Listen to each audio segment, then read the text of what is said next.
It's Wednesday on Your View. Welcome to the show. I am Murayo Afolabi Brown. As always, I have the ladies with me. Hello, Mariam Longe. How you doing? Fine, thank you. Goldilocks. I know you're Goldilocks. Love Goldilocks. are looking very. Yeah. As we know, the celebration is going on. I was at the fashion show. Yes, you were. Very interesting. What was more interesting is the award gift, the prizes. The prizes were 250, 500,000, 1 million. I said, eh? You mean this is how much that they're making? I think I'm going to apply next time but I'm just so happy with what YK is doing with celebration. The winners were so grateful. You could see how happy they were for winning those prizes. And then the previous winner, even though he came much later, was there as well. Well done, YK. She's giving people, people who you could see these are people that without this, maybe they wouldn't have gotten something like that. So well done, YK. And the general conversation there was government should look into things like that too and see how they can help Nigerians, young Nigerians that are working hard to make themselves better in our economy. And the related story also, I was at the celebration debate yesterday. So the entire YK and the entire team, because there's a whole celebration committee putting this together, and they're really working so hard. I mean, it was amazing yesterday. I think it was King's College that won the debate. You were a judge as well? I was a judge, and Vivian Fowler came second. Usually we have the public schools winning, but this time around, private. So King's College is not a private school, but King's College is a federal. Yeah. So King's College won. Vivian Fowler was second, and third I think was I can't remember which school it was. But they really good. All the public schools did amazingly. Wow. They were fantastic. They speak so well. And I'm thinking to myself, we really need to project the work that's been done in public schools in this state, because many of those kids are doing so well. They spoke confidently. There's a new system that is working for them, and I think it's a great job for the entire teaching system in Lagos. How are you doing, Damola? I'm very well, thank you. How's your glasses? Very well. I hope you cannot see our secrets. In fact, talking about platforms, I just want to say I'm grateful for this platform because you mentioned the glasses as well. We've been getting a lot of sales from Your View watchers. Exactly. I saw it on Your View. Tokwe said it on Your View. Oh, this from Your View. And I'm just really grateful for platforms. Yeah. Thank you. How are you doing, Abiaji? I'm doing well. Barbie? I couldn't attend the fashion show. I was there last year. I really wanted to attend, but I had to do some family errands, which didn't give me time to come out. But I'm getting ready for going on my set. I'm going on a TV series set, actually, and I'm playing a lead character. So I had to do my nails yesterday. Okay. In readiness, because I'm going to be like a slay, anyamba kind of thing. And I'm not speaking English. It's quaint English. I'm not speaking Pidgin. It's quaint English. Okay. This time around, my script is loaded like this. I'm still trying to get a hand. So you got to memorize every single thing? Yeah, you have to. Wow. That's one handle. Then you now put the appropriate gestures for it, expressions, emotions, But once you get your lines, those ones come. So it's so hard for me to memorize those lines. You can freestyle, improvise? No, you can't. At all? No, you can't. You're not allowed to. You have to, yes. So it depends on director, right? No. It's back in the days that they allow you do that because they didn't have proper scripting. You see those lines, you have to read it because if you miss anything or improvise, it changes the message. And the next person may not know when to come in and respond. So it's serious reading I've been doing. Even my kids are like, Mommy, all this. I'm trying to rehearse with the little girl. Work. We don't really appreciate the work actors. It's a lot of work, but I'm excited. We appreciate. That's why we go to the cinemas to watch them. They make a lot of money. They are on magazine covers. We appreciate. I'm sorry, I have to sit on national TV. But we don't appreciate something in your eyes. Is it intentional? Some kind of. What's that? Under. It's beautiful. The green. Is it intentional? Yes, it is. That's the style. Sure. I was like, really mistakenly put it in the was supposed to be. No. That's the job. Let's go to a break. When we come back, we go to the front pages of the paper. Stay with us. We'll be right back.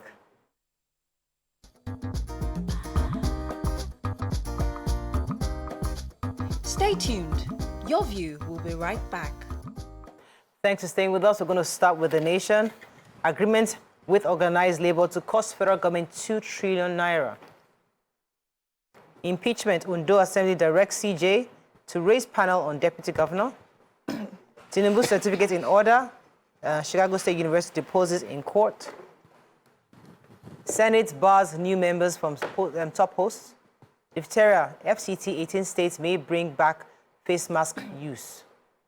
UK, US to partner federal government on marine and blue economy. Okay, which story?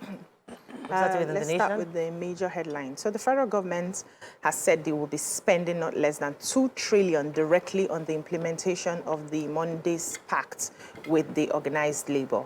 After a 4-hour meeting, an agreement was reached to cushion the petrol subsidy removal pains on federal workers and other categories of Nigerians. Now, there were highlights of the memorandum of understanding signed by the government, and I want to just take them. It said payment of a wage award of 35,000 naira monthly to federal workers for 6 months. Allocation of 100 billion for high-capacity compressed natural gas CNG buses, 55,000 CNG conversion kits, and CNG station nationwide. 75,000 naira grants to 15 million households, payable in 25,000 naira monthly for 3 months. Government will require 1.125 trillion to actualize the 75,000 grants to 15 million households for the 3 months. They said the money will also lift the standard of some of the poorest Nigerians, also pensioners. And the monthly wage award of 35,000 for about 1.5 million federal workers will cost the government 315 billion over a 6-month period. Now, besides, 100 billion will be committed to the high-capacity CNG buses for development and use of commuters. So, this was a welcome development. Experts are happy about it, saying that this is better than having that strike that would have just crumbled the economy, that they are happy now that the government is listening. They are, and they are waiting to see how the implementation of some of these things the government has said will take Trillion is a lot of money. Yes, it is. Okay, let's take the British and the United States governments have expressed their readiness to partner with the federal government in the newly developed, the created Blue Economy Ministry. Both governments, as the US and the UK, will be working with our Minister of Marine and Blue Economy, Adegboyega Oyetola, on how to explore this new sector. The delegation came in to see the minister yesterday, one from the US, Ambassador Jesse Le Pen from the US, and from the British High Commissioner, Dr. Richard Montgomery. Both of them have spoken to this minister separately, and they would express their intention to work closely with him to develop this sector, to use technology to enhance the exploration of this sector, and hopefully solve some of the problems and create a blue economy that helps with tourism, builds in tourism sector. And also, there's one more thing that I thought it was interesting. I was trying to find it. I can't find it right now, but it was something about tourism. Coastal tourism, that was what I was looking for. Coastal tourism, and create conducive atmosphere for businesses to thrive within that coastal area, which is really key for us at this time. It is. Looking forward to that. We need more Right people words. to bring money. Yeah. Next action. Action, yes. Okay, next. I have a story, but go first. Okay, so I would take the diphtheria story. Okay. FCT 18 states may bring back face mask use. So the federal government has called on governors of 19 states with confirmed cases of diphtheria to reintroduce face mask wearing at public gatherings, and that's because the disease is highly contagious, but it is vaccine preventable. So up to 8,406 cases have been confirmed, and the first case led to the death of a 4-year-old. The highest percentage of victims are between 1 and 14-year-olds, and according to the NCDC Director General, Dr. Ifedayo Adetifa, Kano is the epicenter of the disease with 7,188 cases. There are also cases in Yobe, Katsina, Borno, Jigawa, Lagos, and the FCT. Also, Cross River, Enugu, Imo, Nasarawa, Kebbi, Zamfara also have cases, And then the government has assured that they have launched a rapid vaccination program to prevent further spread, and they are optimizing labs for accurate testing. Well done. I have the story. So, Tinubu's certificate in order, CSU deposes in court. So, Chicago State University's registrar, Caleb Westberg, yesterday deposed that the same Bola Ahmed Tinubu that attended Southwest College is the same person who attended and graduated from the institution in 1979. He further stated that Tinubu, a male student, is the president of Nigeria. So they said these testimonies were contained in a deposition that he made in the office of Angela Liu, Decade LLP, on 25 West Walker Drive, Suite 3400, Chicago, Illinois, 6601. Liu is counsel to Atiku Abubakar, and so Mr. Westbrook had to be there to give his testimony concerning this result. What he confirms, I mean, you have to read it because it's quite long, so I'll just take bits and pieces of it. He says, we believe Bola Tinubu, who attended CSU, is the same person who is president of Nigeria today. We believe Bola Tinubu, who attended CSU, is the same person the same person who is president today. They said that diplomas, he did not pick up his diplomas. And he says, yes, many students don't do that. That in America, it's not a big deal. It's really ceremonial. What they may give to a student are transcripts. That's what they do. So he says maybe it's a Nigerian thing that it's important that you pick up the diplomas. He said he's never met Bola Ahmed Tinubu himself. He's never had any interactions with him. There hasn't been any team that had been sent to him to have a conversation with him. They do not receive any donations from Bola Ahmed Tinubu. Just confirming that he was male, he's the same person, Right. and then you can read further in the papers Do we for more pick up information. certificates in this part of the world? That was certificate. We never picked it up. Me, I have You picked up your... I have in the US now. I have now. No, not that one. The other one we did. I mean, MBA now. Have you picked up your they never pick up. They never give us certificates. That's Be in trouble, better go and pick up. That's true. The Punch. APC lampoons Atiku ex-VP set to submit document in Supreme Court. Ayedatiwa Ondo Assembly asked CJ to raise impeachment panel. 2 killed as LASMA officials driver clash at the local government office raised. 22 drowned as boat capsizes in the Niger state. 6 bodies recovered. Mobat police detain Naira Marley. Minister Tinubu picks Balarabe to replace El Rufai. 100 billion naira CNG buses. Senate rejects CBN loans, warns Tinubu against illegal spending. And 23 oil blocks fail to produce crude, says federal government. Okay, which story? Human interest Punch, story, yes. very painful. So they said 4 persons, a tricycle operator, a pregnant woman, and her 2 children, yesterday morning were crushed to death in Lagos State after a vehicle rammed into the tricycle that they boarded. So they said the accident occurred when some officials of the Lagos State Traffic Management Authority, LASMA, alongside a policeman attached to the team, and a driver of a bus were struggling with the steering wheel of the vehicle.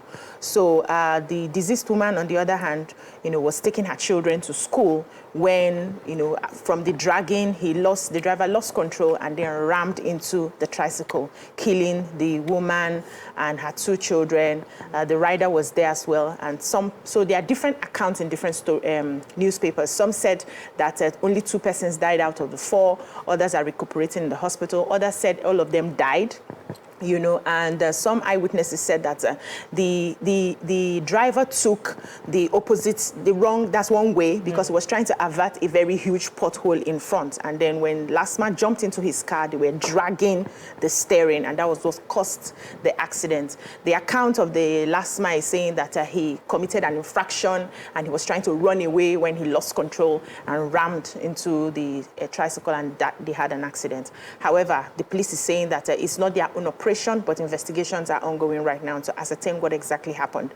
The drivers in the community had to, they started more like a protest. They attacked the officials. I think there's this local government where they have all the offices, VIO, LASMA, FRSC, said they were attacked there. Some of them lost their documents in the offices because people were upset as what happened. Okay, let's go on a quick break. When we come back, we'll continue with our reviews. Stay with us. We'll be right back.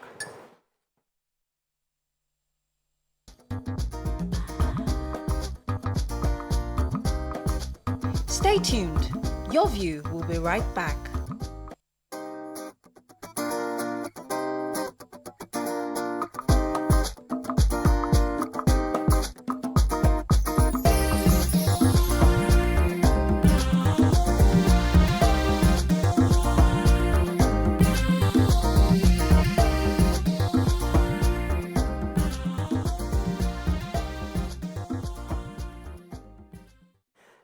Thanks for staying with us. We're still reviewing Punch. What's the story? Okay, so I have the police command, Lagos State Police Command has said that it has Naira Marley, Aziz Fashola, that's his legal name, in connection with the controversial, it has in its custody Naira Marley in connection with the controversial death of former record label signee, Mohbad, as we all call him.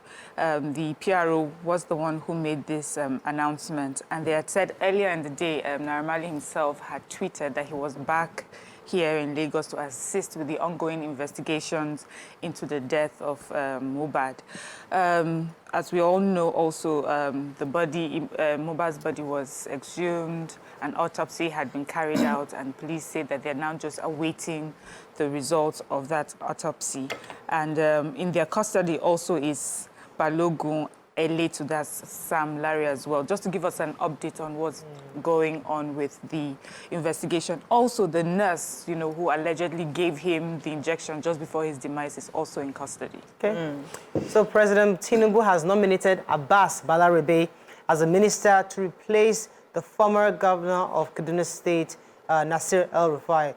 He also nominated 2 others to the Senate for approval. Balarabe's name was read. Dr. Jamila Ibrahim and Ayodele Olawande, who were also nominated as Minister of Youth and Minister of State for Youth. All 3 names were sent into the Senate for confirmation.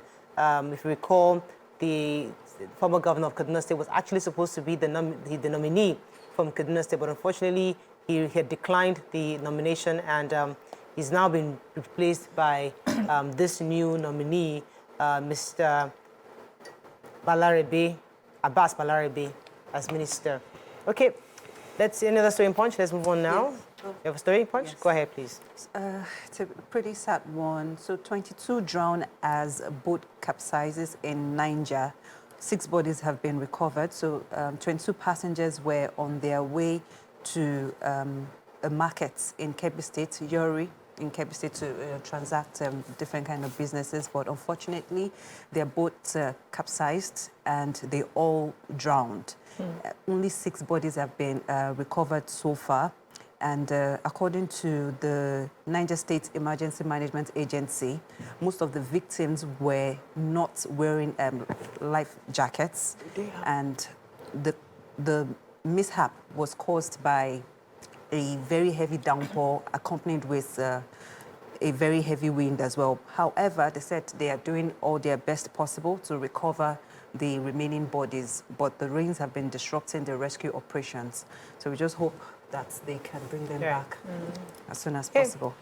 Daily Sun, very quickly. Ministers, Kwara, Ondo get more slots as Tinubu raises number to 48. UNDP develops master plan to end flooding in Anambra.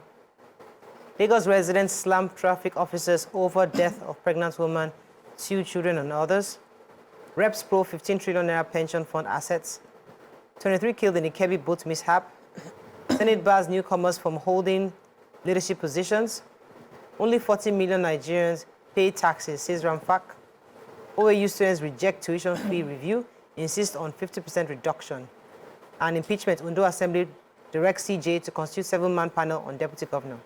Okay, which story are we starting with in Students of Obafemi Awolowo University, OAU, Ile-Ife, Osun State, yesterday barricaded entrances to the campus, demanding a 50% reduction of the new tuition fee announced by management.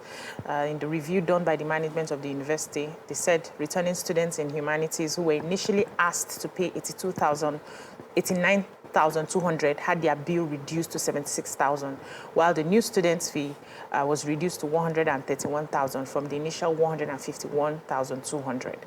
For sciences, technology, the initial charges of 101,200 for returning students is now 86,000 naira, while the new students will now pay 141,000 instead of the initial 163,200. They went ahead to list some of this, so I think people should just get it and read it. However, the students said that the reviews were contrary to their demand for a 50% reduction, and they threatened to continue protesting till it is reversed. Now, the president of the student union, Abbas Ojo, was the one who explained, saying that things are really difficult right now, and they had had a meeting with the management to say that they are not able to pay the new fees, that they needed a 50% reduction. However, only 15% reduction was given to them, and they are saying they will continue the protest till it's done. The school management, that's according to the public relations officer of the university, Abiodun Olarewaju, commended them for the peaceful protest, but saying that it will not pay them to further review the fees in the long run because of the economic situations, and they operate an open door policy. They can come in and still continue negotiating as long as they do not disrupt the activities of the university. Yeah, I have the Chairman, Revenue Mobilization, Allocation and Fiscal Commission, Mohammed Bello Shehu, has revealed that only 40 million out of over 200 million Nigerians currently pay taxes to the nation's coffers. So he's saying that that's RAMFAC has set up this committee, you know, to look into the different ways that they can get more people within the tax net, and so that these funds are used in a way that can build infrastructure and all Nigerians can benefit from. He mentions that that here in Nigeria, you wonder how someone would, you know, declare an income of about 600,000 naira a year and import a car of 40 million naira. It does not make sense. He says, so he's always been of the opinion that when you import a car like that, you should be able to, if you import a brand new car, not only your name, date of birth, and NIN should be identified, they should place a search and see the last time you imported a car and how much tax you paid to the government. By so doing, you will get a lot of people like that. He says hundreds of people don't have their tax returns yearly, so I believe the government can also do it, and they're in the right direction in that aspect. Then he's also saying that, he also said that he was asked about the removal of subsidy, and he says they support it, not because they want to punish Nigerians, but because really, according to him, Nigeria cannot afford it anymore. We're running into bankruptcy. And he says that the subsidy, if we look at it, was not just Nigerians who were subsidized, it was like the whole of West Africa. He says that if you look at it, about 10%, over the years, about 30% to 40% of whatever is produced with NNPC is taken outside to Cameroon, Niger, Benin, you know, and these are monies that would have been used for rails, just for other infrastructure.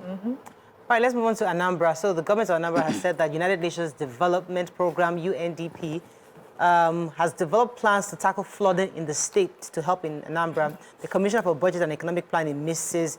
Chiamaka Nake, disclosed this in a two-day interagency meeting where she said that she has the document. According to her, they actually are working with UNDP. There's a flood resilience plan that is currently being implemented. It's been developed. And according to her, she has the final document with her, and this is they're going to be having a sustainable and final response to the flood issue in Anambra State.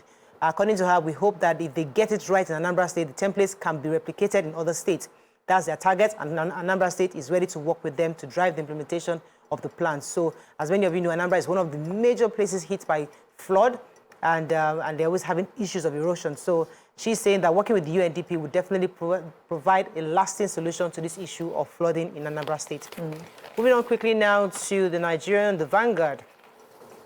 Frontline troops, army probes claims of poor feeding. Pope suggests Catholic Church should bless same-sex marriages. Tribunal judgment, DSS arrests lady threatening suicide bomb attack on the VP, Ganduje, lead judge Gawuna. New Senate rule restricts president's deputy seats to ranking members. Why we killed retired Benue jury, says gang member. P-hike OAU students block varsity gate. And 8 abducted NYSC members still in captivity, says families. Okay, which story in Vanguard? A very painful story. So this happened in Makurdi. A 4-man gang have finally claimed responsibility for the gruesome murder of the retired president of the Benue State Customary Court of Appeal, Justice Margaret Ibeta, over alleged ownership and inheritance of an estate. According to the story, they said, we remember the decomposing body of Justice Ibeta was found late August. by the police in a pool of blood in her home. And there were no trace of her murderer. So the police decided they must continue investigating to find out exactly what happened to her. So yesterday, the suspects were paraded at the State Police Command headquarters, and they confessed the roles they played in the heinous crime. According to the story, the 23-year-old nephew of the deceased, Mr. Joseph, confessed to leading other suspects to murder Justice Ibeta. And according to him, he said it was due to the document of his late father's landed property, which the justice held on to and refused to release to him. He said she refused to give me the papers, and our village people used to call her over the papers, which she held on to, but she would refuse to attend the meeting to discuss the matter. She also bought land from the uncle, who was also a part of the people that killed her. And after buying the land, she did not pay him the complete money. So he needed the papers of the land. He was not able to get it. And so she refused to release the papers, and that's why he plotted with the nephew to kill him. I think the driver also was among them. They said that day it was the driver that helped them to open the door to the house. They got in. The uncle stabbed her. He, the nephew, used a stick on her. And after she died, they dragged her, through the floor to the kitchen around 9 p.m. And it was just a very gruesome story. But I'm happy that the police has caught the 4 of them that were involved, and they are going to, yes, family members over land and no land issues. It's horrible.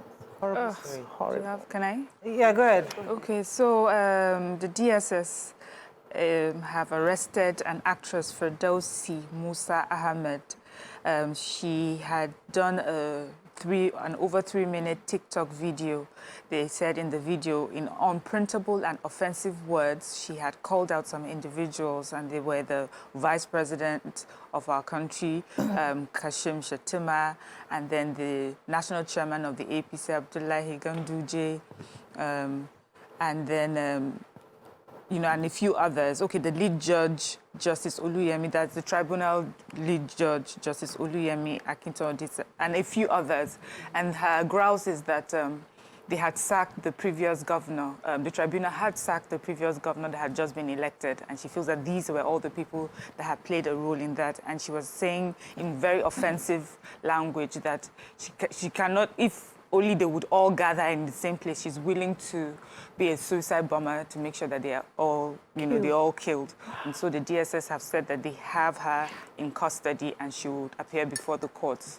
So Pope Francis, you have a story? Go ahead. Pope Francis has suggested that he'll be open to have the Catholic Church bless same-sex marriages. According to, if you recall, back in 2021, the Vatican had said that they would not bless gay marriages. The Pentecostal Fellowship of Niger have also chosen to be quiet on this matter. However, recently, a published letter from Pope himself addressed to the group of cardinals who asked him about this issue of charity. And he said, listen, he described we have to emphasize pastoral charity suggests a willingness to address the pastoral needs of same-sex couples and extend understanding and support to them. However, the pontiff reiterated that the church only recognizes the marriage between a man and a woman, but will be open to bless individuals of same sex. Wow. Okay? So, we have to wrap up very quickly. Go ahead, please. Okay. So the families of the 8 Akwa Ibom NYSC members that were adopted by bandits are coming out to say that none of them has been rescued. And this is contrary to the recent media claims that 3 of them were freed and they were able to escape.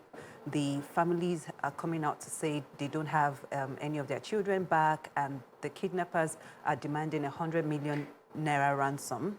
They've been able to raise 13 million naira in the past few weeks. They said they haven't gotten any, no government official has reached out to them, and they do not know what to do at the moment. They're so distraught, and they're even saying that if it were to be kids from Zamfara State, the Zamfara State government would have done something, but because they're from Akwa Ibom, they're being ignored. However, the House of Representatives yesterday urged the Inspector General of Police, IGP Kayode Egbetokun, and other security agencies in the country to immediately secure the release of these NYSC members. That's all we can take on Front Page Review. When we come back, move on to the hot topic of today. Stay with us, we'll be right back.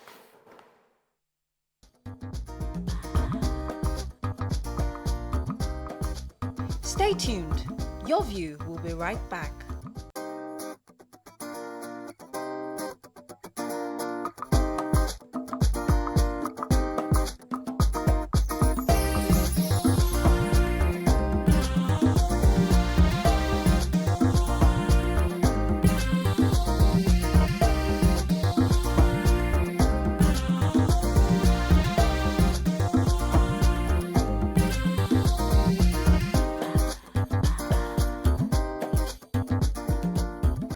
Thanks for staying with us. So our hot topic today is about a story that happened in Obodo Oyinbo, all far away in London. In the video that went viral about a Nigerian woman who ordered her guests to leave her party after they failed to buy Asoebi for her 70th birthday party. The celebrant had organized the event, which required for attendees to buy Asoebi to wear to the occasion. Over the weekend, after guests were all seated at the party and having their meal, the celebrant chose the opportunity to punish those who did not buy Asoebi to walk out of a party because the guests, according to her, that actually bought Asoebi were outside and couldn't get in. Now, watch this clip so you see where we're coming from.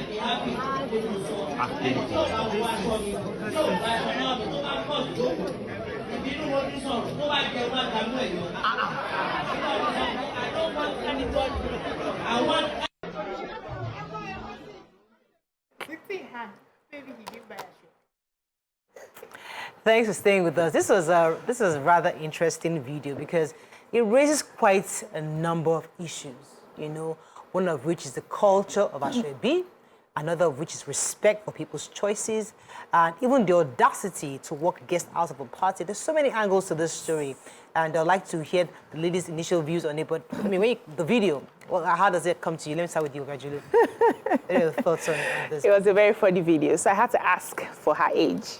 And she's 70. She's 70. She's 70, yes. And I know now that people who get to a certain age, they fear no one. Yeah.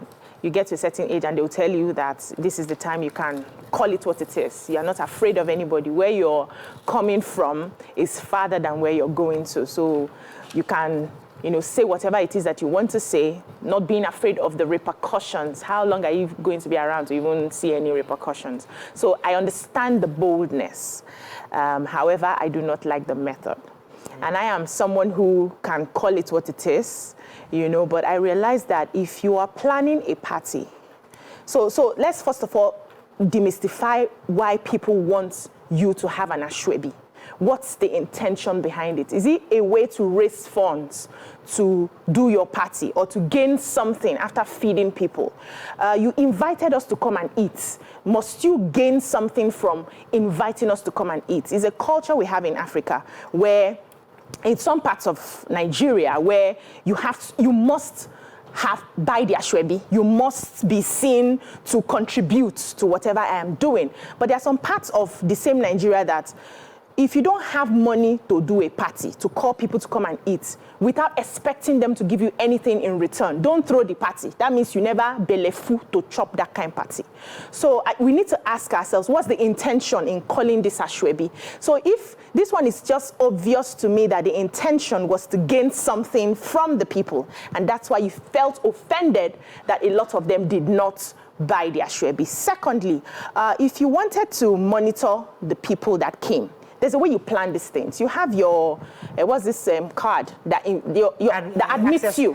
Access card that admits you. So whether you have Asoebi on or not, if you get to the gate and you don't have your access card, they will not let you in. When I came for your book launch, thank God I had my access card. those security people that were standing there, they not... sent back Auntie... Ojoke Silva. Yes, now. Yeah, a whole Ojoke Silva was standing. I was so upset. Yes. How you sent back? Who are you that you're sending back Ojoke Silva? You have given them an instruction that if you don't have an access card, you won't get in. So if you go and buy Asoebi from outside, you don't want to patronize me, and you get to the gate and you don't have I did not give you the access card, you won't come in. Okay, so that is planning it better so that you don't stand where people are eating and you just, I don't know, I just felt that it part wasn't you said, pleasant. If I forget this point, because that is in London. I know. You think that those living in London will have better organization? Yes. No, they're not. They are now in London. So that access card, they should have it in London. But they should. That's an aside. That's what they focus. Let's come to your own initial thoughts before we dig deeper.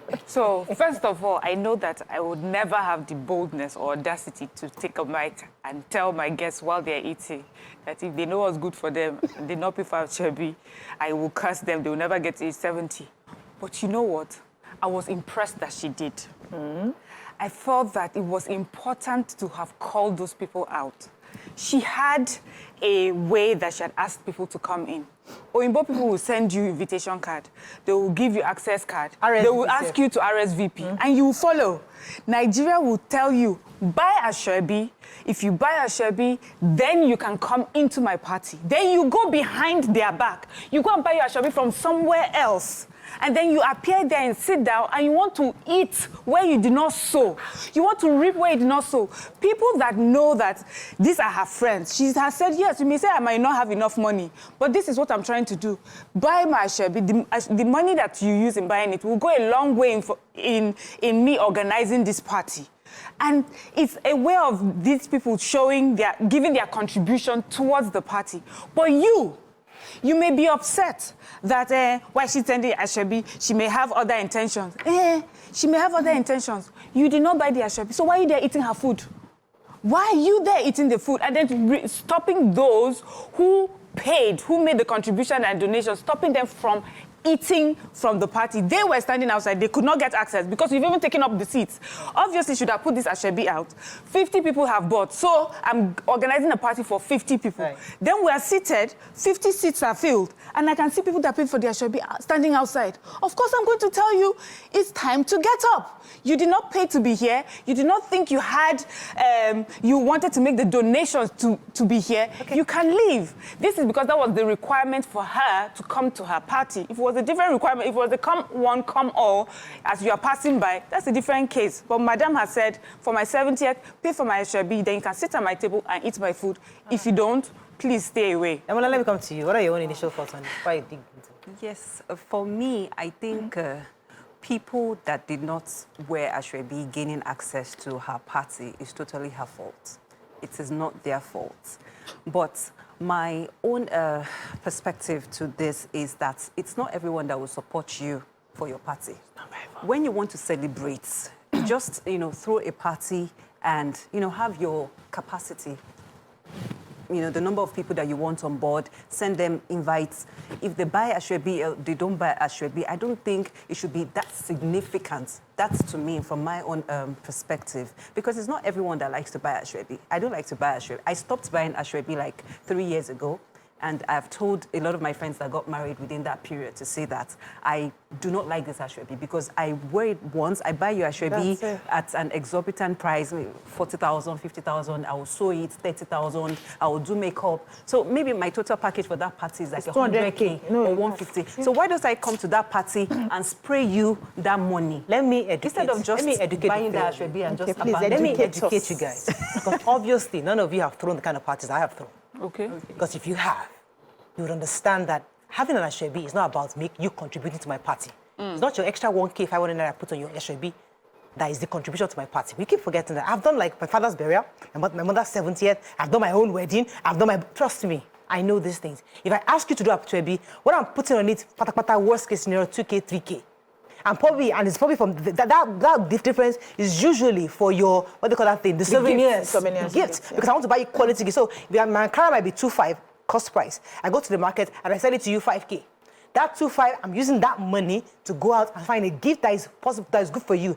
What you're coming to eat is my own hosting of you. You're not paying for your food. I've been hosting you to come. Now, there's some people that do Asoebi of million. I don't know where their own objectives are, but based on my own experience. But Mariah, I'll come to you. So let us remove that aspect that says once you do Asoebi, for me, it's my own contribution to the party. It's not your contribution to the party. It is, that is your contribution. Even if it is. I'm almost done. Yeah. It's not your contribution, number one. Number two, the reason we do Asoebi is identity. When you come to my party, I want to feel like you are that we are here together. I want to see the colors. I want to look at my videos and say, yes, everybody here came to celebrate with me. I'm looking at the diversity in our the gala, the collectiveness. That's what I want to see. I don't want to do different things. I wonder who is who. You are here, maybe the wife's family, husband family. The beauty of that is what we see. We saw it when we went to Ojude Oba, when everybody wore Asoebi. We're all going, but all the beautiful colors. That's the culture. Okay. So let's not pretend that Asoebi is the problem. Okay, so good. So can I add something before Miriam jumps in? Please. If I buy your Asoebi, I am contributing to your party. Absolutely. However you take it. Why? Because it's not necessary that I want to wear the same thing with every other person. Some people don't like to wear the same things. In fact, if they have an outfit and they see somebody else has it, they will dash their own away. They don't like it. But now I'm going to count my hard-earned money to come to your party. I did not beg you to do party. You could as well just do the burial quietly, put the person in the ground, and all of us will sing hymns and go home. You decided to cook for me to come and chop. I don't have to pay for the cooking. I don't have to pay anything. If I want to, from the magnanimity of my heart, I will say I want to support you. So please, if I am buying you Asoebi, I am supporting you. That 2,000 naira, multiply it by 1,000 people and tell me how much it is. I don't agree. I cannot come to your party to come and, felicitate with you. I am paying for my clothes. I'm paying for the gift you are giving to me. So you're not giving me souvenir. Okay. It's from my Asoebi money that I'm also. So that's why I look for who has Asoebi and I give you because it is yours. So I think the thing is we mustn't make it mandatory for people. And if you want to make it mandatory, there's a way you can screen people without embarrassing them on that day. There was a man that was swallowing when she started saying that thing. The way the man turned, I'm sure that Amala stood here. Okay. Please. Okay, so for me, I believe that when you buy Asoebi, it's a form of contribution towards that party. How much contribution it is only you that's throwing the party that would know. But for me, it's contribution. But I agree with you. This thing that happened is not about Asoebi, but it's about the requirements to be at my party. And we know that Nigerians, we have the bad habit of showing up to parties when we're not invited, enjoying the food and collecting souvenirs that we know that that was not meant for us. In fact, we have seen many videos. They will sit down and be collecting souvenirs, putting like 5, 6 under the table, and you will go home, you'll be proud of yourself. I was just passing, though. I just realized that my cloth was the same color with their cloth. And then I said that I had this, and I took 5 souvenirs. Meanwhile, the person that made the proper contribution towards this thing did not get anything. It's unfair. Yeah. And yes, her method may have been a bit audacious or bold or rude. Brazen. But I mean, she's 70 years old. Most of them may be younger than her. She will call them and tell them off. And I don't know why we're not even seeing the terrible behavior of those who showed up in the Asoebi without buying it. You know that what you have done is scam. You have scammed your way into a party. And then when the woman realized, maybe they've even said, where's your card? Where's your Asoebi? You still scammed your way. You said that you're eating. She knew that there's the only one thing Nigerians are afraid of, curse. She said you will not reach 70. If she had said anything, like, we're going to come around and check your access card. We're going to come and check the label. They will still sit down. But the moment she said, I will curse you, Nigerians want to curse me. I want to get to 70 and eat. I beg, madam, we keep your food. Let me go to a break. When we come back, we continue this conversation. Stay with us. We'll be right back.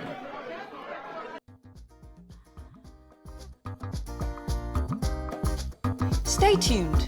Your View will be right back.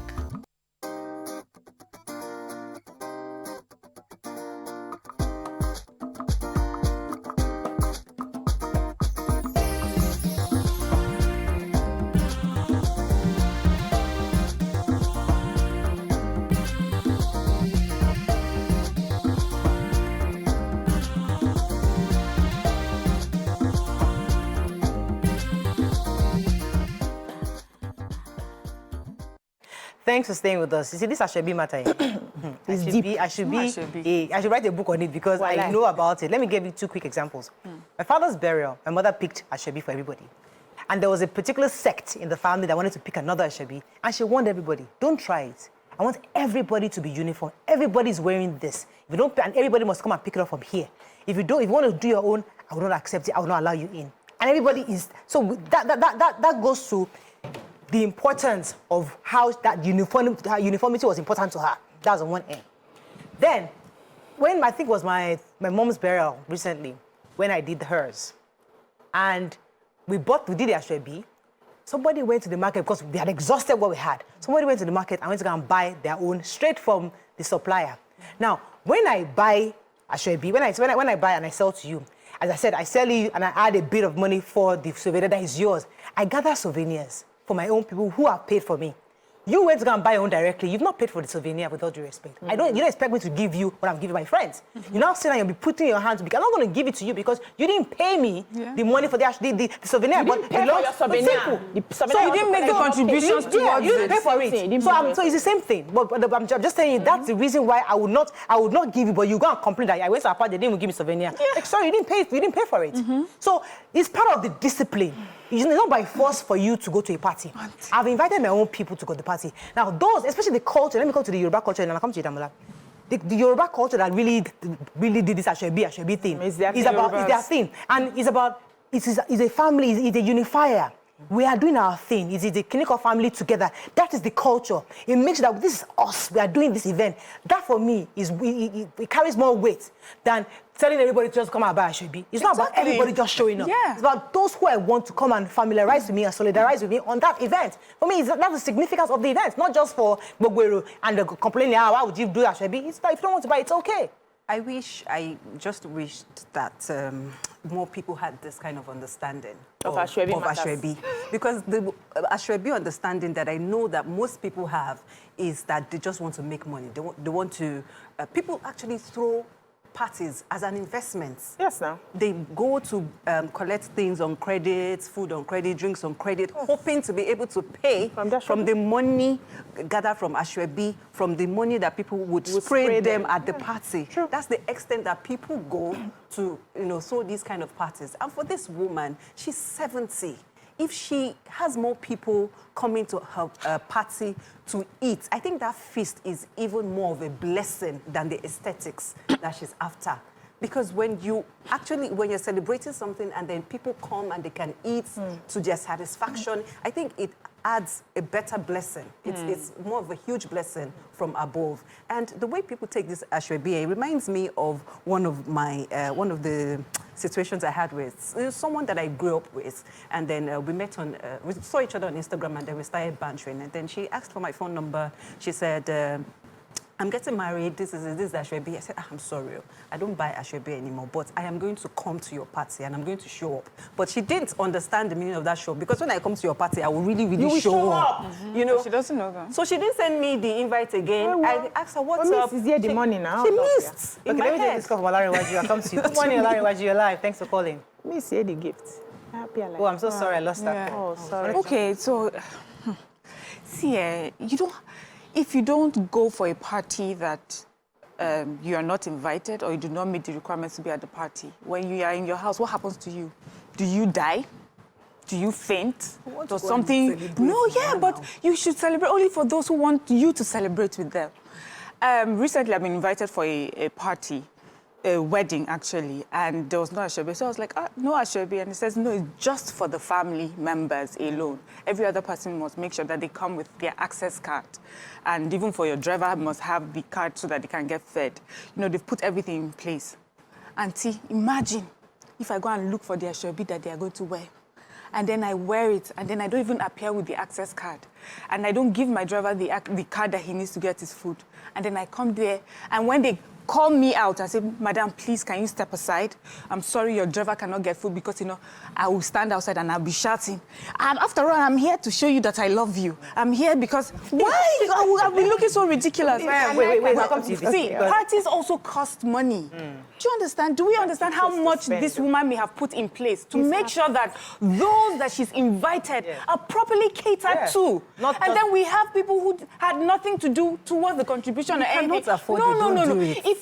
If you cannot afford it, don't come as well. If you cannot afford to make the donations towards it, if that is her requirement, I want them to separate both. There are some people, it's fine, they can afford it. They'll throw a party and they'll open it up. Anyone can come, and it doesn't matter to them. You go for a Imbo party, they will tell you, Auntie, buy your drink, buy your food. That's a different culture. No, but I'm saying it is a culture. And we respect it. It's respecting people's requirements. It's interesting because I have a friend too that had that, I don't buy Asoebi. She'll tell you, I don't buy Asoebi. And I respected her for years. Until recently, her in-law died. And she's now selling Asoebi until it gets to you. You will now once you or your daughter is getting married, you now realize, I actually need that identity. So it's easier. You call color now. Wait. I'm just giving you an idea that it's always say, well, I don't do Asoebi. When you now get to that level where you're getting married, your child is getting married, or somebody, or your grandfather, somebody that you now want to do a big party and you love the colors. You now start thinking, let me do Asoebi. You now appreciate the beauty. But before I let you jump in, but you see, somebody sent me the invitation card. Okay. Of this woman. Let me just give it to you. Invitation card. 70 awesome years, Alaja Oluwato in Bokno. She said, in the invitation card, there's a circle there that says, note. Let me read it to you. Number 1, please, no sharing of Asoebi to avoid being bounced. Number 2, no access card, no entry. Number 3, don't sit on the chair if your name is not written on the table to avoid being embarrassed. Number 4, this is due to the capacity of the hall. Help me. So help me. So the Nigerianness of the Nigerians in London now went to a party. See, the Nigerians they criticize Nigeria. Oh, they don't know how to do anything. They're disorganized Nigeria. Look at them. They don't know how to. They cannot stop at traffic lights. They don't pay taxes. You carry yourself, go to London. They go to the party. The moment the person said, give you, if your name is not on the chair, don't enter. Access her. You now carry your Londonness, somebody's party, and she bounce. You know what? She gave them the Nigerian instruction. No, because if she had decided to use London to address this, they would have still started. She now brought, you think you are disrespectful. Okay, let me show you disrespect. And then I heard some people saying, that one I heard in English, oh, she's fetish.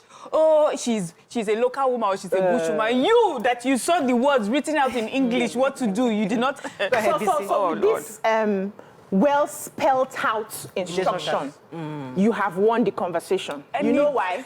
Because that's for this woman's party. We'll go for the general. I'll go to general. For her own party, she gave a clear script of how she wanted it to go. But being who we are, we lack boundaries. We don't know how to respect other people's boundaries, and we carried it, and so she decided to give them back. So for that, that's on one side.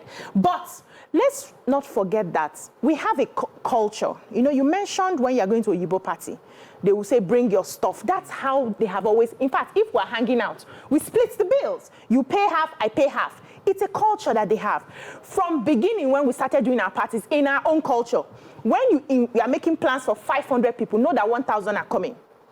When I was getting married, I was told that as you are planning for 500 people to come, know that you are cooking for 1,000 because people will come with their friends, people will come with their neighbors, people will come. It's something we are used to. I saw my grandmother going to parties and she will go with her friends that were not invited to the party. It's something everybody will eat. They will drag souvenir. If you are paid or bought Asoebi and you're not able to drag, you may not even get souvenir. It's something yes, it's something that we are used to, something that we do. Doesn't make it right. No, that we detest. That those of us who will not it's not about right or wrong. It's about redefining what will work for us going forward, right? Because there are some people who have the money, they don't care. Everybody, I'm planning, see me now. I was told to plan for 1,000 when I invited only 500. And that's what I did because I knew I couldn't be stopping people at the gate. Now, if I have to do anything now, it has to be access card. I have learned, I have grown, we're evolving to that. So let's not rush everything. Unfortunately, these people are in the London. We expected them to be more exposed and do better and pick up. What I even like about you. But let's not, let's also understand where they're coming from. Let's understand where they are coming from. Let me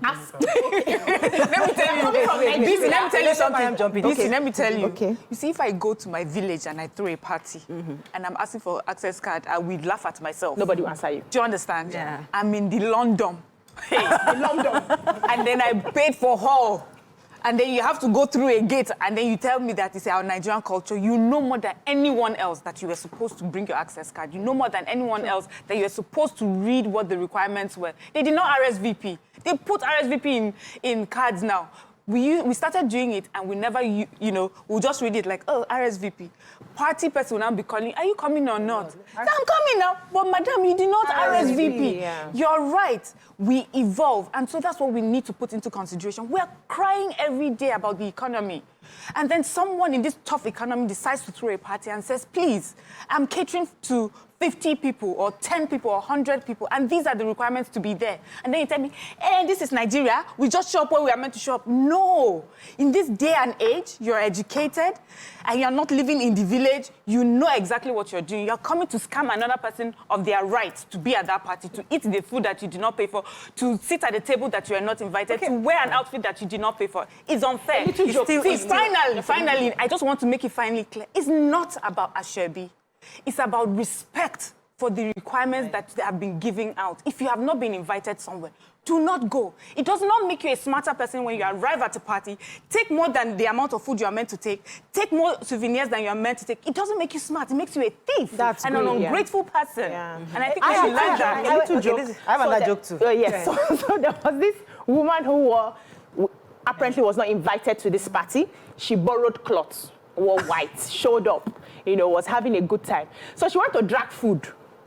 Then the stew now poured on the white cloth. She has to pay. Hey, Aquamado. Do you know what that means? It's not my cloth. I borrowed it. That's the kind of treatment that happens to this sort of people where you go to where you're not invited. Let me take Sarah from Alimosho. Good morning, Sarah. Come to you in a second. Sarah from Alimosho, thanks for calling. Thank you. I'm so happy that we're able to call today. Good. Good. Say, when you do not sow, don't read from there. Go ahead, Sarah. When you do not sow, don't read from there. You do not pay for that shit. Don't go. It's as simple as that. If I did not contribute to any party, I don't attend. So it's just simple. When you do not contribute, don't go. Thank you. Thank you very much. I went for a party where there was one lady, I will not mention her name. So the woman, she was like the semi-organizer-ish. Somebody like somebody like you now, you're having the party and you didn't invite her. So she's like, but I don't know, for whatever reason, she was not trying to host me. I was like her, main guest. Bringing meat and everything. I mean, I can't eat so much food. Bringing food, plenty meat in front of me. This woman.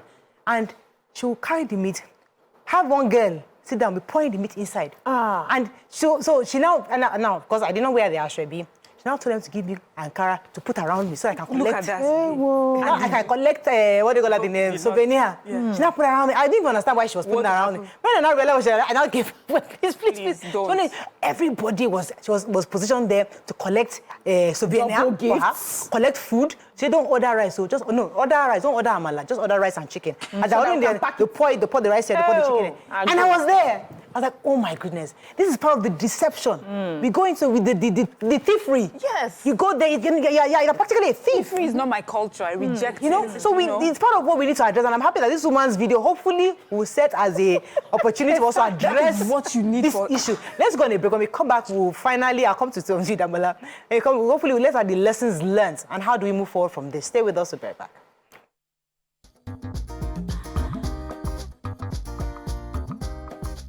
Stay tuned. Your View will be right back.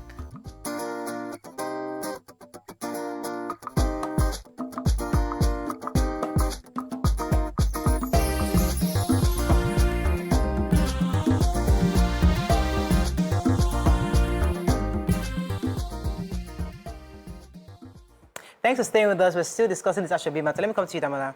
Yes, I was going to say that I totally agree with Miriam's point of not showing up to parties that you're not invited to. It breeds total disrespect. But you cannot tell me not to wear what I have to your party after you have invited me. It is what I want to wear. It is how I want to express myself at that point in time. So the execution of the guest entry is totally on that woman and her planning committee. If you have put it on your invitation card to say that these are the rules that you have to abide by, then you have to put people there to ensure that those people do not come in. That approach was very wrong. It was very disrespectful, distasteful, and it doesn't even speak well of her image. I don't think that approach she used was right. Okay. I wouldn't do that if I were to be in her shoes. Yeah, because she should have taken responsibility for allowing people she did not invite come into her party. There are limited seats. Yes, I know. People's names were on the seats. So I know, because I have organized, again, lots of parties, and I understand that when you say this is VIP, this place for this person, people just show up and they just sit down there. And she's like, this whole capacity, you're in Lulu, Obodo, Imbo. It's not like Nigeria, just open all the door, but just enter. No. It's maximum of 500, maximum of 200 or 300, based on the hall you paid for. And there are rules. So I have names. If you're overcrowded, they'll find you. So she's being very careful. Only those who have been invited, who have their Asoebi, and your name on the seats was very crystal clear. So, but why don't we also talk to those people who were invited, who were not invited and showed up? They also were disrespectful and distasteful. Even in Nigeria or all over the world, human beings usually don't like to be self-directed. That's why we have laws and implementation. We look at our constitution and say there are all the laws there, all the policies are there, but there's no implementation, so things are not working. And people will be championing, let's create new laws. No, we have the laws. The problem is implementation, because human beings do not like to be self-directed. They are not self-regulated. Yes. They need somebody. They are not, they need somebody to enforce it. So she should have gone further. That's why I agree with Damola. After you have put it in your access card, you will not implement. So there's nothing wrong in, for that kind of big party, you should have bouncers. For that kind of big party, you should have people who are there to ensure that things go well, so that you don't end up with this sort of, I see it as an embarrassment. No matter, hold on please, no matter how you think, but because I'm in London. Wait, no. I know these people know better. Go ahead. What if we now find, because at first we were discussing, we did not know that she explicitly spelled it out on her card. What if we found out that there were bouncers? And they beat the bouncers? No, wait. What if we found out that there were bouncers and somehow they were able to get in? And then she decided that their job. The last commander of this party is me. I will stand up and I will call you out. I think that we're giving people too much leeway for bad behavior. You see it written, you can read, take the notice and behave yourself. I have to. What if I put all my money towards just what I can afford? The hall, the seats, the food. Then I have to cough out money for bouncers, for people I did not even invite in the first place. But why would I be putting money towards people that were never meant to be there in the first place? Why should I be gathering money to pay bouncers for people that are not even meant to show up in the first place? Do you understand what I'm saying? Let me add to that. People need to be called out. See, okay. Somebody said that, Mariah, I had a party in London and I did Asoebi. Do you know somebody went to Lagos and got Asoebi extra on their own to sell to guests in London? Good. So in that situation, so you buy maybe 50 Asoebi, you are the celebrant. I'm only going to have 50 people in London. And you do a party. And somebody will now go to London, for Nigeria for holiday, carry another 50 and go and sell it. Let me even add to it here, to make it so that people don't think it's about Asoebi. It's just about following the rules. Yes. What if the person gives you a card and then that person, what they've done is you take the card and photocopy the card or make the card and show up with it. That's exactly what you've done. You do not have access. You went once, scam your way into it. So if you found out that you'd given out 500 cards and all of a sudden there are 1,000 people outside with cards, how would you feel? What if I had a card? I'll come to you, Damola. Didaya, thanks for calling. I'm proud of you. You're live. Go ahead, please. Is my own point on this Asoebi issue. If you are inviting me for an event and you are adding money to the Asoebi money, you are forcing me to pay money. Just invite me, give me the right amount of the Asoebi, let me buy. You don't have to add a penny to it. That keeps your integrity intact. But the moment you add a penny to that Asoebi, that means you are forcing money out of me. It is a contribution already. If I want to come for your event, you give me a Asoebi of 1,000, 2,000, 200,000. I can contribute any amount I wish. But the moment you add a penny on it, You have forced me to contribute, so you must be able to give me a gift that will be same amount. Then who told you that I would like a gift you are giving me? You are giving me a gift, you've added the money. How sure are you that I'm going to like that gift? So just give me the right amount of the Asoebi. Let me come there and give you whatever I want as my gift. Thank you. That's fine. Thank you very much. Can we reject the invitation? I don't wear Asoebi. If you Reject it. insist, I can't come for your wedding, I can't come for your party. Why don't we think about that? Rejecting You're it. not forced to buy the Asoebi. You're not forced to take the souvenirs you're giving. You're just giving a requirement. And you can say, I decline. And we're I good. remember during know how the to reject presidential campaign when they were giving us Asoebis. Now, the Asoebi initially was supposed to be what gives you access into the presidential villa. By 2 days too, people have started sharing it. So you have Asoebi, still wants to go to the presidential villa. I'll share my own too. She has one cousin too. She share one too. Before you know it, one will have the Asoebi here. Now, Then so one person has like 7. One Asoebi has 5 people wearing it. They now had to force us. Those of us in our sponsor committee, either give us a scarf, something to give us access, because everybody started multiplying the Asoebi because they wanted to enter the villa. It goes back to the Nigerian behavior. Because aside from our Asoebi, or our thinking or perception of what Asoebi is, we should address our behavioral behavior, decadence, and how we behave as Nigerians. Yeah. How do we not get access to a party, but we force ourselves to be there? It happened during the campaigns. It happened for parties. Yeah. My own party I had, people would go and share for their friends want to go to, Mariah is having a party. I want to share, I want to go to her party. Yeah, let us share Asoebi. But you don't have access card, now start begging me. And I lost the access. They started also. This woman gave instructions to her party. You should have at least adhere to her instructions. Or decline, like you said. She Don't spelled it out.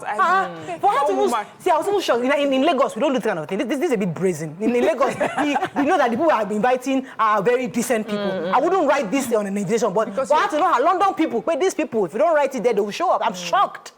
You would think that because they live in London, as Mariah always say, They earn you in can pounds. take a Nigerian out of Nigeria, but can't take the Nigerian out I'm of telling you, Yeah. we in Nigeria, we do invitation card. We do put notice in invitation card. Just invitation card, the card admits, and people comply. Yeah. Now go to the London, have to put notice again. No. People comply because you have bouncer. Well, Go ahead. yes. While I agree that a lot of people have bad behaviors, by sharing or going to places that they are not invited to, or sharing Asoebi.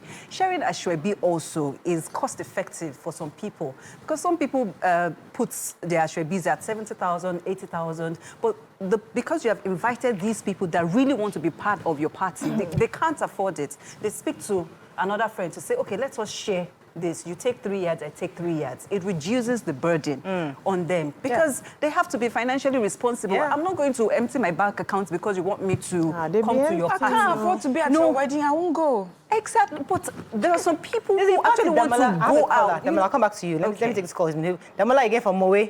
Oh, I'm so sorry for keeping you. Go ahead, Damola. I'm so sorry, Damola. Oh, I'm sorry. Go ahead. Okay, so these people want, it's not everyone that has the liver or the strength to say no.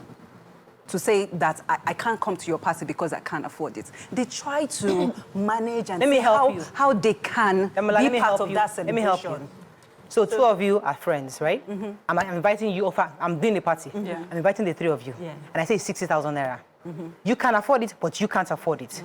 And you say, you know what, Mariam, can I share Let's with you? share. Both of you have been invited. So I'll go to Mariam. Mariam, let us share 60,000 together. That's different. That's different. So you're part of it. So, but you don't go and share with your cousin that I don't know. Of course, one sister from Moe will now show up and say, I want to go to that party. You got it's it. wrong. Yeah. You should say, Mariam is also Mariel's friend. Let us share. We all have I have a access party cards coming anyway. up. I told the girlfriend, she's also going to that party. Can we share Asoebi? Because you know, because Which is why I understand. said that while I agree that some people have bad behaviors, but that sharing of Asoebi is No, it's also a fine. cost-effective way. Because the woman said no sharing of Asoebi. She did not even say that don't share with somebody that you do not How know. about all the other things that she said? So I was invited to, it wasn't me that was invited. My sister had a birthday party in Texas when I was there, and they gave them an opportunity to come with +1. Okay. So she made me her +1. But the +1s are not supposed to have souvenirs. Okay. I went there, ate my food, danced my dance. She carried her souvenir, and we left. You will not Respect catch yourself. me going to drag souvenir because I know that the +1 does not have souvenir. I was even grateful that they took me out of the boredom in the house to go to a party in Texas, you know. So the bad behavior is the core of what we need to address. Yes. Aside from the bad behavior, which you people have extensively, talked about, I don't know if it's possible that we do parties without insisting on Asoebi. I have seen people who went into debt. You see this thing is, you have boundaries. You can look at somebody and say, I'm sorry, I cannot. A lot of people do not have that confidence to do that. Imagine me telling Mariah now, no, hold on. You are doing something now. And I say, babe, I cannot buy the Asoebi right now. Will you believe me? If it's you, I won't believe you. You see? Because it's you. You see? But I will respect you. Hold on. I will respect it. You will not believe me. You may think, oh, I have the money, but I don't just want to support you. And so people, I may not even have the money. Something may have happened and I've used up all my money. I now go and borrow money because I don't want Mariah to feel a certain way. A lot of people are not confident enough to stand and say, I'm sorry, I cannot show up. Hold on. I cannot show up for you in this way right now. They will borrow money. People have used school fees. No, hold on. People have, wait now. Coach, is it during the wedding you want to be doing coaching? Coach, it's coaching that will help you not buy it. That's not my problem. Especially the coaching. No, not my problem. No, hold on now. We have to wrap up on this matter. Yes, I've seen people who have spent their children's school fees because they wanted to buy a problem now. So the thing is the pressure on the people there's pressure. Solidarize. There's pressure. Exactly. And it's not the event owner, the event planner, the party person that's going to come and solve the problem for therapy. No, there's pressure. There's pressure. So I go all out for you. Yes, there's pressure, but you see what you are doing. There's an event coming up. I said to you, let's share at Asoebi. I mean, I am looking for different ways to shop for this person. Even if I cannot afford the Asoebi, I'm looking for different ways. But don't make it, I'm so pressurized. Oh, I can't afford it. I want to support you. I've been invited. I can get there. I can share with someone. Now, final for me is that I'm not an Asoebi insisting person. I don't even want people to come Asoebi. At most, I can give you colors. I would like for you to come in your different colors, express yourselves the way that you want. But I would appreciate it if you came with a gift. And then you say, if it's not the gift, that's why I'm donating to her wedding or her party with a gift. It's just who I am. And I'm just, all this conversation is that and it's in different ways that you can make a contribution towards somebody's event, do it. And the person too will respect you when you cannot be there. If I cannot come, I will send, some people say, I can't come, but I'll send a gift ahead. I've had conversations where my mom will say, I could not pay for this Asoebi. I'll use the money for the Asoebi, buy a gift and send to them. Somebody's still quarreling with me because I did not show up for her wedding till today. She's not talking to me. She did not understand that I was not available to show up for that wedding. And I bought Asoebi. People will hold you in their mind. So nobody wants that. But who's the problem here? Exactly. I also want to state that. He's not mature enough to understand that they are okay, I also want to state that when you make people buy Asoebi for your parties, you make them feel entitled to be an investor in the party. Because you find people say that if I'm buying you Asoebi for 50,000 naira, I'm coming for your wedding and I'm paying 50,000 for this. You better not say you want to separate or you want to fight because I am a stakeholder in this wedding. So when you find people, have that kind of entitlement, they come to your party, they will eat as much as they want, they will gather as much as they want because they feel that they have contributed. So I don't think it should be that way. When you go to a party, I like to go to a party and spray all the money I would have used on that Asoebi and give it to you plus extra. So because I'm not wearing Asoebi does not mean that I cannot afford it. It's just, I'm just expressing myself the way I want to come to a party. So I think it's enough that you come to a party and you eat and celebrate the person. You must not have gifts going back home. So it puts that kind of pressure. You must not have gifts going back. You have come, you have eaten. You want, and what are you carrying again back home? It's not necessary. So let's try and help people to save their money for people who cannot. I like the divergent views here, and I love the diverse views, and I appreciate that. And that's the beauty of this show. For someone like me, I love Asoebi. I absolutely would not have an event without an Asoebi because for me, I must buy. I love. You don't have to buy. I don't have to buy. I have friends who didn't buy. I have friends. Are you serious? I have a girlfriend who doesn't buy, and I still love her to the party. She'll come to the party and she'll still get a souvenir. Absolutely. You see, what I want to see is that you showed up. I have an Asoebi because I want to have an Asoebi, but if you don't buy it, it's also okay. But I'll be there and I'll make sure you go home with gifts. Play. In fact, if you can go with the house, I don't mind. Go home and say, yes, I came to Mariah Falabi's brown party and I went home with things. That's for me. That mama should have that done. Is me. Again. Everybody. No, I will say no. I won't send it. As you said, our own system is different. We can understand it, but we don't know what shoes she's because she gave a notice. And again, like I said, she's 70 years old. That woman has no blame. Yes. She's blameless before my eyes. Exactly. I don't blame her in any way. I'm just saying that I don't want us to all assume that Asoebi is a bad thing. I like Asoebi. I would invite you to the party. If you don't show up with Asoebi, it's also okay. But me, there was a party that we invited recently. I was telling you that she'll give me your invitation card. I'll help you to get your gift. Yes. My neighbor gave me her own invitation. She couldn't make it. Said, Maria, I'm sorry, I can't make your party. I invited her. She not gave me the invitation card. I went to the party. I took her own invitation card. Collected her gift, took it to her. I said, if you give me your invitation card, I would have collected your gift because they prepared for it. So me, I like party and I like gifts. I like to go home with suitcases. It is part of my culture. It is who I am. It's my family. I don't have no my entire life. I just want you to show off. And I like it.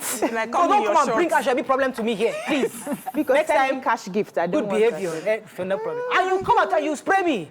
After you buy that, you spray me well. I can't Let's do go on a both. break. It is Wednesday. It's not yet Thursday. When we come back. It's true. We will bring it our guest. Stay with us. We'll be right back.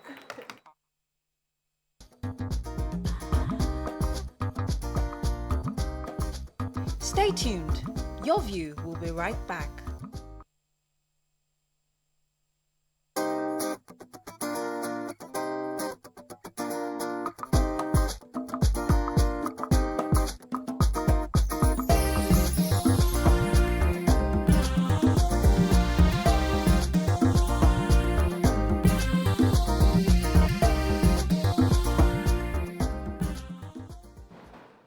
Thanks for staying with us. So join us to encourage young tech entrepreneurs and investors and also to galvanize more entries into the tech space, especially with the high rate of unemployment in our economy today. Is a tech entrepreneur himself, an investor, and a key stakeholder in the African technology startup space, Mr. Olumide Soyombo. Welcome to the show. Thank you for having me, guys. Good to have you. We love you. Wednesdays because we celebrate business owners, women, even men who are doing great things, entrepreneurs, and you're in the tech space. Tell us a bit about your journey. How did you find yourself in tech? Is that something you've been doing as a primary school, secondary school, or you just happened on you at some point in your life? Okay, anyway, thanks again for having me. Interestingly, I always wanted to be a medical doctor first. Oh, wow. Okay. And then it all changed when I came home on holiday, I think in 95 or 96, I was still in secondary school. And I encountered a computer. So my dad had bought a computer and was connected to the internet. Those days, we had to connect our Nitel line to your lap to the Desktop. to the desktop, and then it would engage the line throughout. So I was just playing on the internet all throughout that holiday. It was a Windows 95 PC, and you couldn't get me off that computer throughout that whole holiday. And then I started out trying different things on the computer, how to register free email addresses. So I started registering free email addresses, and I would sell those email addresses to people for 150 naira. And I figured, okay, I can make money from. Then I was all of maybe 13 or 14 years old. And so I encountered the computer, and then that changed the trajectory and left me living my medical dreams to pursue technology. Yeah. Okay. So what do you think about people investing in the Africa Eco system, Africa Tech system? How do you think we can do more? So I know there are a lot of brains. We have good brains here, but we don't see a lot of investment in that area. We also don't see in our schools a lot of courses that direct us in that area. We just do more certification courses. So how do you think we can have more investment and get, our schools to also see this as the new, they call them jobs of the future? Correct. I think you've hit on two key things and two key pillars, right? Which is knowledge, innovation, entrepreneurship, and capital, right? Interestingly, the Honorable Minister for Innovation, Communication, and Digital Economy, Dr. Bosun Tijani, just released a strategic blueprint, and these key things are some of the initiatives that we speak to. Right. First is knowledge, right? We are going into the knowledge-based economy and digital economy.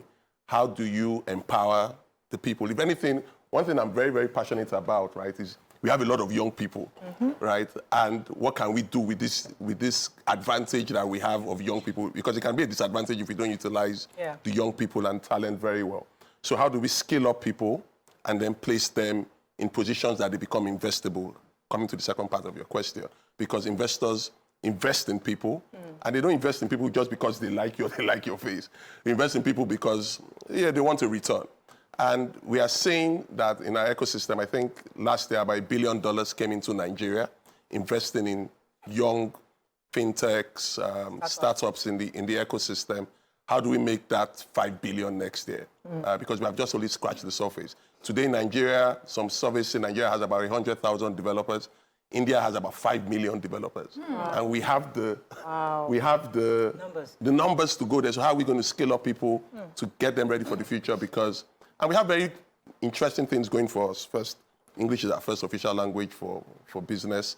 We've seen some even companies come to set up business process outsourcing centers in Nigeria to take advantage of our talent here. So how do we 10x that amount and make that and scale up more young people, and so that investors then see, because investors would come when they see a return. Right. I was one of the early investors in a company called Paystack that was exited for $200 million. And immediately we exited that company, everybody said, hey, Olumide, next time you're investing, carry me along. I have my 20K, I have my 50K. People follow success, right? And people follow that return. The typical Nigerian investor is used to other asset classes. But if you get them to see venture and investing in startups as an asset class, and they see a possible route to return, they will come. Okay. So family and friends are a key source of raising startup capitals. Sure. And you raised about $40,000 from your dad. Yes. And that company has grown to a multi-million-dollar company now. How did you do it? Well, I think first is the lesson my dad wanted to first pass, was the part you missed out was that he took 50% of the company. Oh, really? Okay, so it wasn't free. And we had to buy back those shares later on. So he was just trying to pass a lesson to say, there's no free lunch. Even though I have this money, I'm not just going to give it to you. That's shit too. And you have to pay it back. And we paid it back eventually. So I think the first thing was I had to have something of note to share, right? I had to be investable. If I was doing something silly, I doubt he would have thrown his money away that way. So he wanted to encourage me because he saw that I was doing something interesting. And that also put a burden on me to say, okay, I've taken money for equity in my business. I have to work harder to pay back this investor and own the company by my partner and I. And that's what we did. So many times we talk about people saying, hey, the first investor you meet are your family and friends. But I take it a step back to say the first investor you need starts from you investing in yourself, right? Investors will only take a risk on you if you have taken a risk on yourself. So the first person to develop it's yourself and make yourself investable. So that's usually the first step I have. Okay. So my question is, you seem to just be really good at this. You're succeeding, you're selling off and making lots of money. And that's the part people see, eh? Yeah, that's what I'm seeing. So we have many startups right now, and a few of them I know personally, and they're struggling. They seem like, I'm not sure I'm even doing the right thing. Correct. What would you say to them right now about what they need to keep doing, and then what are the things you would see in a startup and say, okay, you're on the right path, don't give up yet? I think it's a very interesting question, and I'm not going to sugarcoat or perspire to aspire rubbish, right? There's none of that. It's okay to give up. You can give up. That's what people don't seem to understand. There's a company I invested in, I write about that in my book, a gentleman called Yomi Ojo, who started a company called Printivo, did very well with that, and saw another interesting opportunity to build another company called Cover. Cover was supposed to help people track their digital assets. So today, if something happens to you, who knows where all your bank accounts are? Who knows if you have crypto? Who knows where it is? Your family know where it is. So on paper, it sounded like a very beautiful idea. It raised close to about 700 or 800K. I also invested in that company. And he started, but he wasn't getting the right traction. He tried different things. It wasn't working. And he's tried to pivot, still nothing. I'm like, this idea was good on paper now. And then he said, okay, investors, I raised about 800K. I've left with about 250K. Please come and take your money back, right? Instead of me losing everything and run to zero, come and take your money back. I don't think this thing is going to work. Yeah. And I respect that kind of founder because he could have kept on building and filtering away everything. If I get $20 if I get 20 cents on my dollar, I'm happy that at least I didn't lose everything. Yes. Because everything could have gone. So it's okay to still give up. Okay. It's okay to also understand, to be malleable to change, right? Okay, point A is not working. How do we pivot to to something else and try something else. So startups is all about experimenting, right? Because you don't know what would work. When I see business plans from a founder trying to pitch me for investment, and I tell them, please don't bring this business plan or Excel sheet to me, because the greatest work of fiction is in Excel sheets and business plans, because nothing there will work. Who was that? It's the truth now. I say, why are we discussing something that we know is not true? Let me discuss your thought process and let me understand you as an entrepreneur. How would you deal with different things? What kind of things have you faced in the past? How were you malleable to change? Good. How were you able to do different? Everything in there would not happen. You know, when you say all this 10% month-on-month growth, I went to the airport recently of the new terminal. Before I think they just moved everybody now to the new terminal. But before they moved everybody to the new terminal, I understood that there was a challenge with putting certain planes docking in that terminal. But someone had built a restaurant in that terminal, betting on traffic to come through that terminal.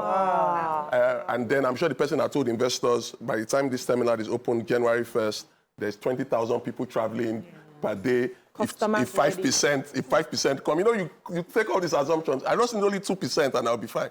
The terminal didn't open. How do you model that? So most of the things in the plan will not happen. But I need to see the entrepreneur's mindset in being able to change, and able to move on to different things. Let me ask you about partnership, because you talked a lot about partners, investors. Yes. How do you decide who your partner is? What are the things you look at? Because also a lot of young people start businesses, but they want to do it all alone. It's my own, it's my business, and they don't want to partner with anybody. They don't want to tell a friend, I don't want to share my ideas with BC. They want to collaborate. I don't want to collaborate. So how do you determine who to collaborate with and how to partner with others? I think my lessons on partnership I draw from marriage, actually. My lessons from partnership in business. Because I write actually that co-founding a startup is like getting married. Right? My wife jokes today that my partner, Kazinta Ogbade, is my husband or my wife. Because many of the lessons that are required, that you see in marriages, you can bring also into how partnerships work. First is, even the good book says that God said it was not good for Adam to live alone and gave him a partner. There are certain things you are not good at. There are certain things that party A is good at. So I believe in strong partnerships, because two people can chase more. But then to decide to partner, it needs to be based on certain key things: trust, communication, defining roles and responsibilities, managing outside influence. Because you find out that many people have shares in your business, but they don't have shares in your business. So they have an interest in your business, but they are not on your CAC cap table. But they are the ones telling you that this one you can do it now, or no, now you can go and do it by yourself. It's a lie. When you start believing that you are the all in all and you can do everything yourself, that's really your hubris. So for me, it's choosing the right partner starts from, like I'll use my example. I met my partner on a project. We worked together for 1 year. He was even 8 years older than I am, and I was at the time. And we said, okay, there was an interesting opportunity. We were going to build this business plan, take it to my dad. He would invest in it, and then we would build together. But he had key strengths. He was a super technical guy, first-class graduate from University of Ibadan, had strong experience. I was more the salesperson, and he didn't have that side. I didn't have the core technical skills he had. So we complemented each other. And we worked with each other, and we had seen each other work in different environments. Are you going to bed or go into partnership with someone who's always borrowing money? And then you find out that when you start the business, he has taken money from the business. What did you think will happen?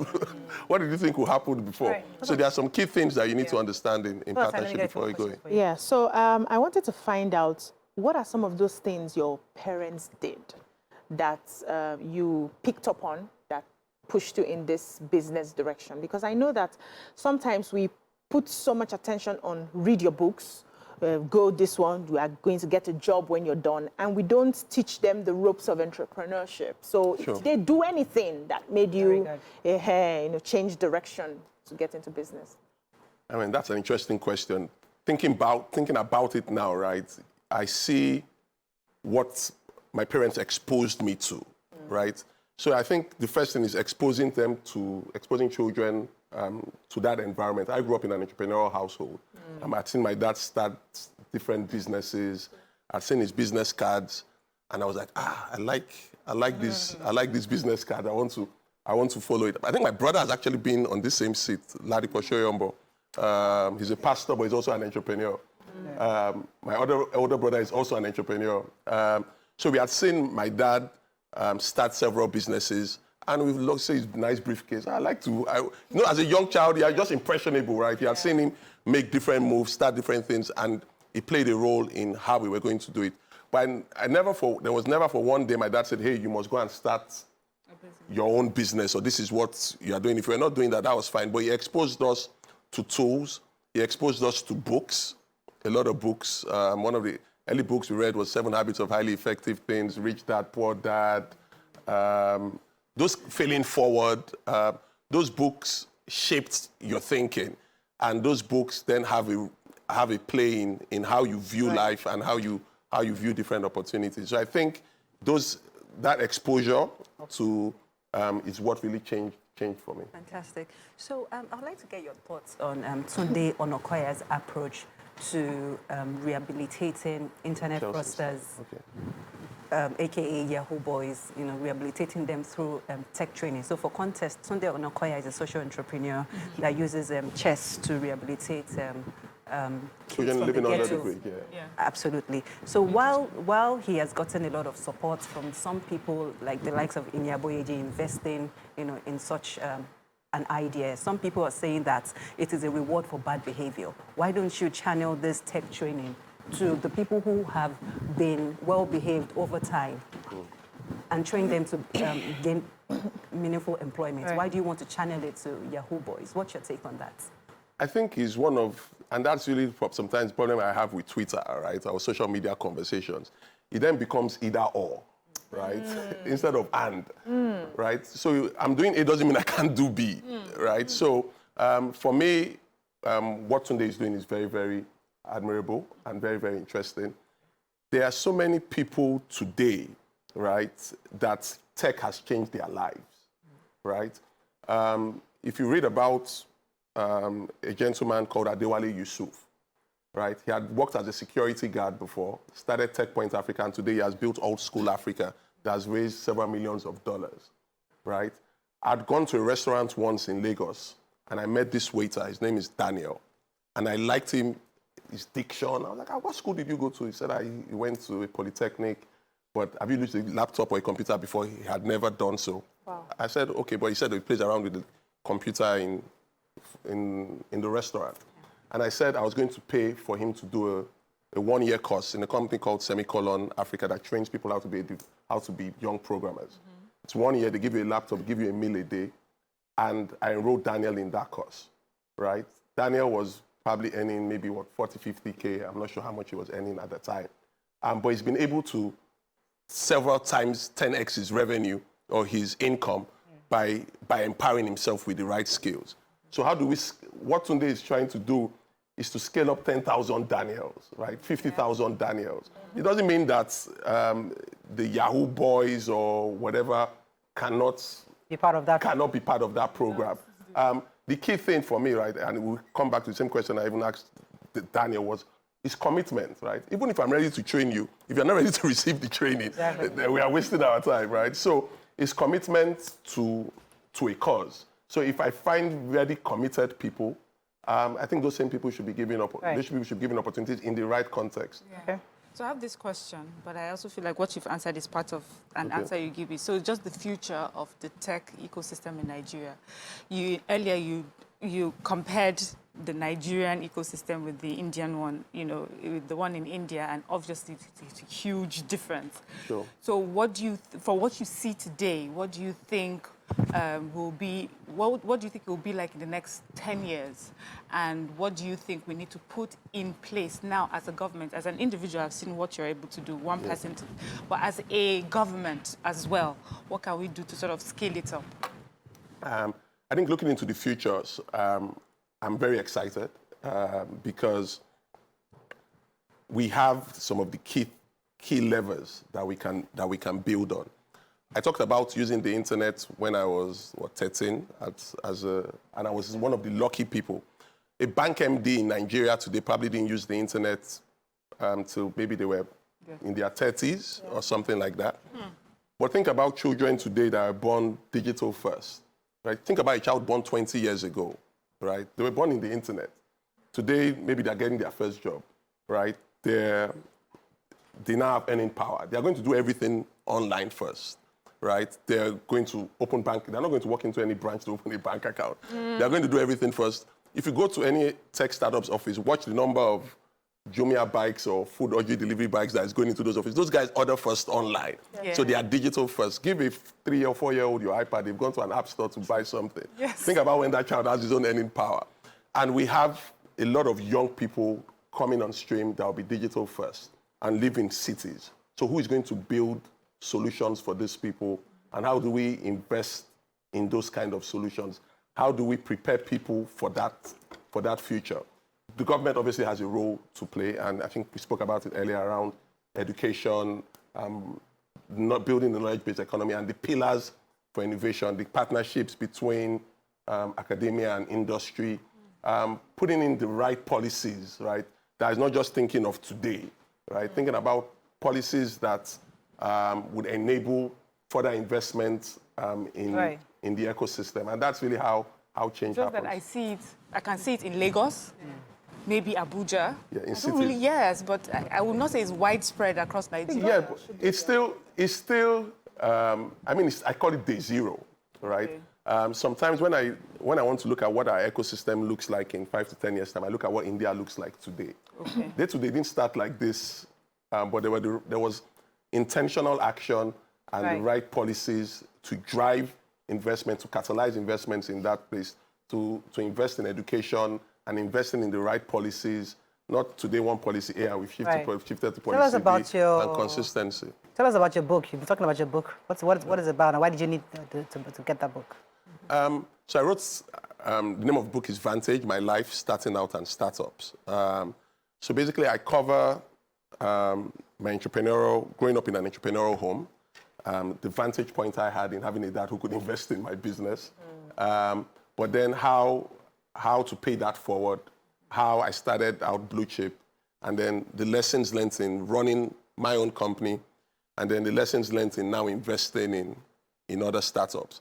I think what we don't do very well in this part is telling our own stories, right? How did you do it? Now, God, right? So we need to codify some of those lessons, and that's what I attempted to do, to say, I'm not going to write a prescriptive book. I remember when we were thinking about ideas for the book, and we went to a retreat, and one of our Gen Z guys in the retreat said, "Sir, we shouldn't call it this name. We should call it How I Invested in a Company and we sold it for $200 million. My journey of Paystack, how to build your own Paystack." Right? That's the name of the book that people would want to say. But I'm like, that is not the right story to tell. Because it worked for A, it not means that it's going to work for B. So I share my story, and in that way, people can draw lessons from that story. And obviously, I try and encourage more entrepreneurs to share their journey. Let's give us a sneak peek into your childhood. Did you always like school? Were you rough? What sort of challenges did your parents have raising you? Yes. I mean, I captured some of those. I mean, I was in primary school. I used to be. And this is verifiable. I was usually first, right? Okay.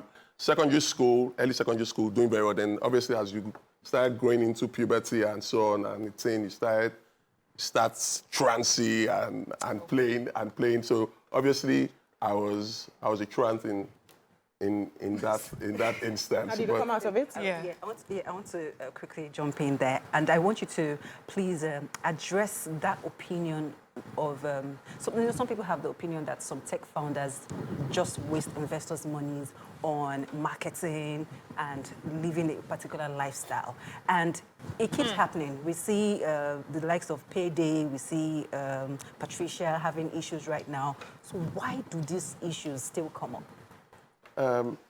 I think it's, and I capture it also in a way. I've invested in a company before, and the founder took our money and went to Ghana. We heard the founder was in Kepinski, chilling for 3 months based on market research. That he was doing market research. So there will always be bad actors, and the bad actors are not peculiar to Nigeria, right? People have different reasons and different motivations. You can't rule that out. However, what we can do is to put some safeguards around, as investors, around, because we've seen investors invest in bad faith actors just because of fear of missing out on a deal. If investors are ready to put some safeguards around, okay, how are we auditing your accounts? What are these reports you are sharing, and so on? Those things help in putting things Thank you so much for joining us. No problem. That's your book, and it was good to hear from you. Thank you. You're just doing great things. Welcome. Thank you so much. Thank you for having me, guys. That's all we can take on today's show. Have a great day. We'll see you tomorrow. Bye for now.